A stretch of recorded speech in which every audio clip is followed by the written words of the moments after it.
مجھے اپنی کزن کی شادی پر جانا تھا اور میں پہلی بار ٹرین پر اکیلی سفر کر رہی تھی۔ میرے سامنے ایک سوٹڈ بوٹڈ ایک خوبصورت نوجوان بیٹھا تھا۔ ٹرین اگلے اسٹیشن پر جیسے رکی میں کھانے پینے کے لیے نیچے اتری۔ جب واپس آئی تو وہ نوجوان اپنی سیٹ پر نہیں تھا، لیکن اس کا اٹیچی اس کی سیٹ کے نیچے تھا۔ کچھ دیر بعد اس میں سے لال رنگ کا محلول نکلنے لگا۔ مجھے لگا وہ شربت ہے۔ جیسے میں اسے دیکھنے کے لیے آگے بڑھی، میرے ہوش اڑ گئے۔ وہ تو لاہور سے کراچی تک کے سفر نے میری زندگی بدل کر رکھ دی تھی۔ وہ ایک ٹرین کا سفر تھا جس نے مجھے راتوں کو بھیانک خواب بن کر ڈرایا تھا، اور میں کئی سالوں تک خود کو نارمل نہیں کر پا رہی تھی۔ میں اپنے ماں باپ کی اکلوتی بیٹی تھی۔ میرا نام مارینا ہے اور میں لاہور ڈیفنس کے ایک گھر میں رہتی تھی۔ میرے ماں باپ کی چونکہ میں اکلوتی بیٹی تھی، اس لیے انہوں نے مجھے اعلیٰ سے اعلیٰ تعلیم دلوائی۔ ان کا خواب تھا کہ میں ایک ڈاکٹر بنوں، اور میں ان کے خواب کو تعبیر کرنا چاہتی تھی۔ میڈیکل کی پڑھائی بہت زیادہ ٹف تھی، اس لیے میں کتابوں میں سر دیے رہتی تھی۔ دوستوں کے ساتھ گھومنا پھرنا اور رشتہ داروں کی طرف چھٹیاں منانے جانا، اس کا ٹائم مجھے بہت ہی کم ملتا تھا۔ مگر کراچی میں میری کزن ماریا کی شادی تھی۔ ہم دونوں بچپن سے ہی گہرے دوست تھے، اس لیے اس نے مجھے شادی سے ایک ہفتہ پہلے آنے کی خاص تاکید کی تھی اور کہا تھا کہ اگر تم نہیں آؤ گی تو میں شادی ہی نہیں کروں گی۔ میں اس کی بات سن کر مسکرانے لگی اور کہا کہ میں کون سا تمہارا دولہا ہوں جس کے بغیر تمہاری شادی ہی نہیں ہو سکتی۔ مگر وہ ایسی ہی جذباتی تھی، اس لیے میں اسے ناراض نہیں کرنا چاہتی تھی اور اپنی ٹف روٹین چھوڑ کر اس کی شادی میں جانا چاہتی تھی۔ میرے ماں باپ تو ایک ہفتہ پہلے ہی کراچی پہنچ چکے تھے۔ میرے چونکہ پیپرز ہو رہے تھے، اس لیے میں نے وعدہ کیا تھا کہ ایگزامز کے بعد میں خود ہی چلی آؤں گی۔ شادی میں اب صرف 3 دن باقی تھے اور میں ٹرین میں بیٹھی ہوئی سوچ رہی تھی کہ میری تو بہت زیادہ درگت بننے والی ہے، کیونکہ وہ مجھ سے بےحد ناراض تھی۔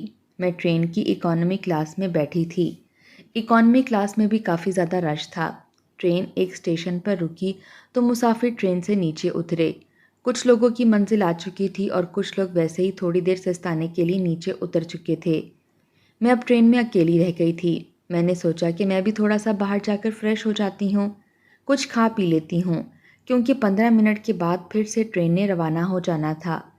میں ٹرین سے نیچے اتری اور سامنے گول گپوں کی ریڑھی دیکھ کر میرے منہ میں ڈھیر سارا پانی آ گیا۔ گول گپے کھانا میری بہت بڑی کمزوری تھی، اس لیے میں جلدی سے ٹرین سے اتری اور ایک پلیٹ گول گپے آرڈر کر کے انتظار کرنے لگی۔ بار بار گھڑی کی طرف دیکھتی تھی کہ کہیں ٹرین نکل نہ جائے۔ میں نے خوب جی بھر کر گول گپے نوش فرمائے تو جلدی سے ٹرین کی طرف بھاگی اور اپنی سیٹ پر جا کر بیٹھ گئی۔ میرے سامنے والی سیٹ پر ایک نوجوان لڑکا سوٹ بوٹ میں ملبوس بیٹھا تھا۔ میں اسے دیکھ کر ذرا سا چونکی، کیونکہ ٹرین سے اترنے سے پہلے یہاں پر ایک خاتون اور اس کے بچے بیٹھے تھے۔ شاید وہ اسٹیشن پر اتر گئے ہوں گے اور نیا مسافر بیٹھ گیا ہوگا۔ اس نے کافی قیمتی لباس پہنا ہوا تھا۔ میں ذرا سی محتاط ہو کر بیٹھ گئی، کیونکہ مجھے اجنبیوں سے زیادہ بات چیت کرنا پسند نہیں تھا، اور اس طرح کے نوجوان لڑکے تو بات کرنے کا بہانہ ڈھونڈتے ہیں کسی لڑکی کے ساتھ۔ اس لیے میں اندر تک اترتی نظروں سے اسے دیکھ کر اس کا تفصیلی جائزہ لینے کے بعد باہر دیکھنے لگی۔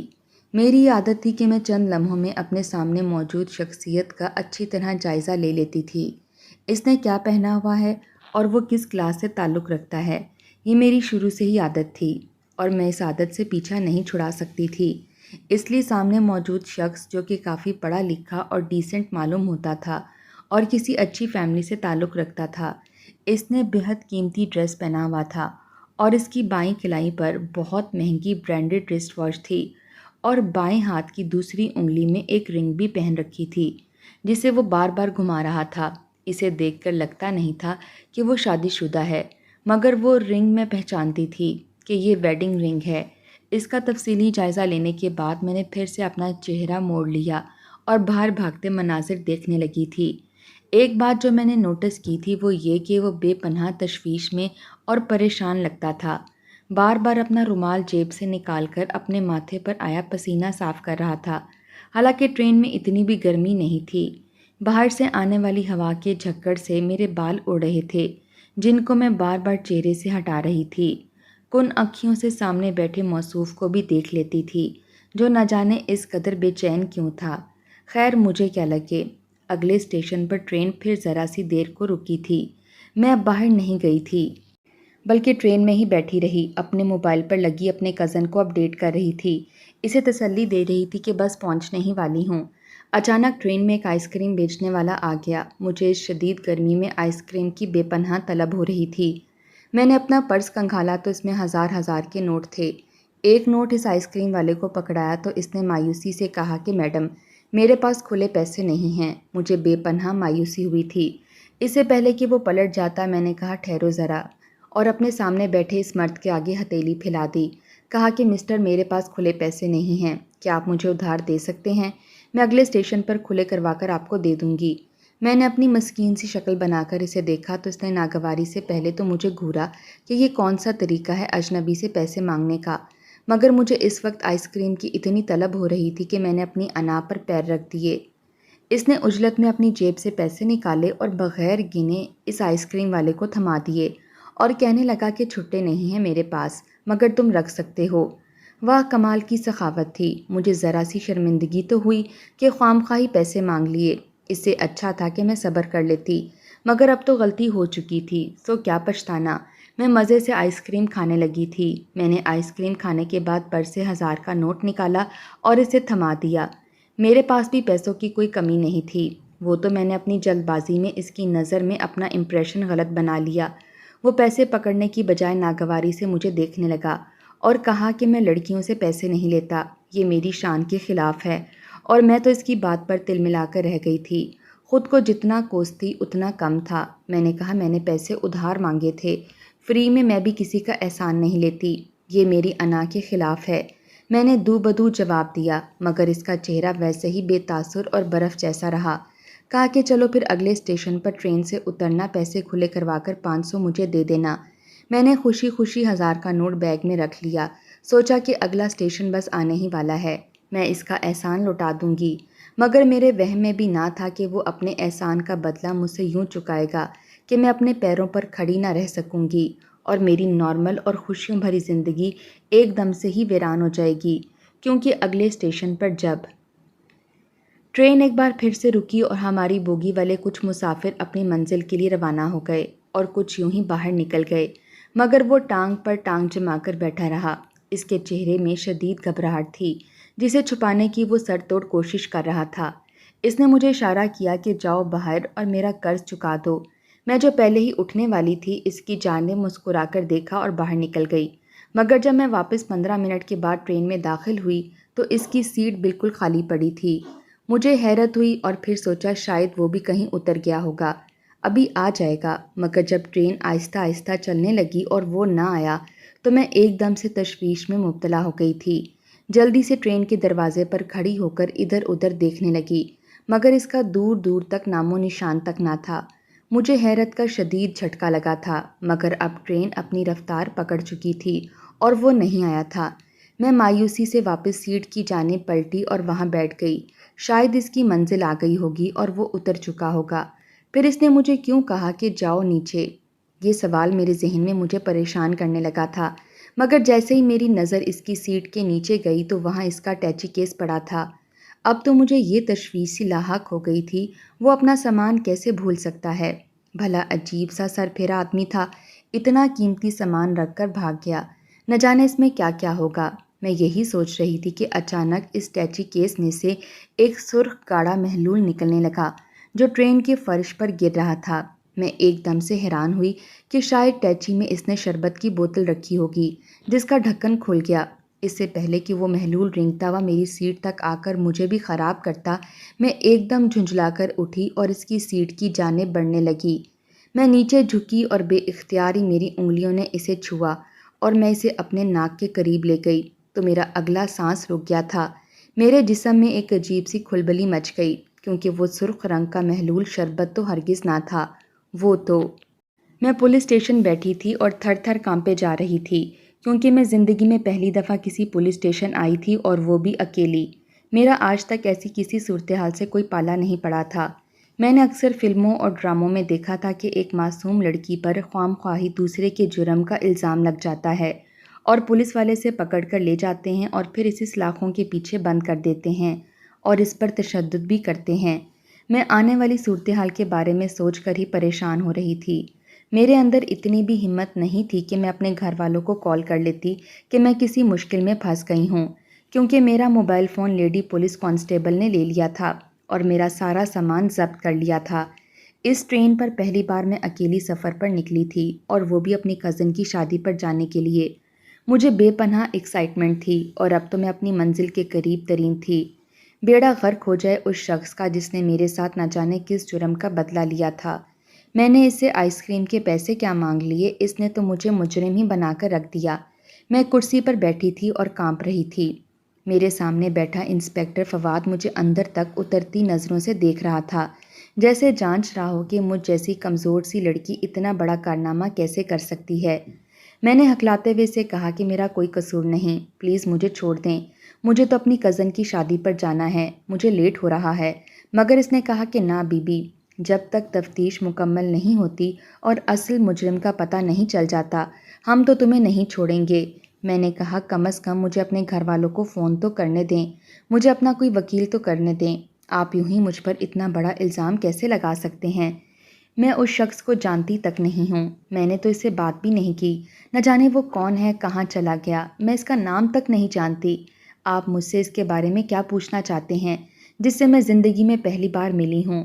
اس نے کہا کہ یا تو ہمیں اصل مجرم تک پہنچا دو، ورنہ ہم تمہیں ہی ہتھکڑیاں لگا دیں گے۔ تم ایک عورت ہو، اور عورت ایک دن کے لیے جیل کی سلاخوں کے پیچھے چلی جائے تو اس کی ساری زندگی پر داغ لگ جاتا ہے۔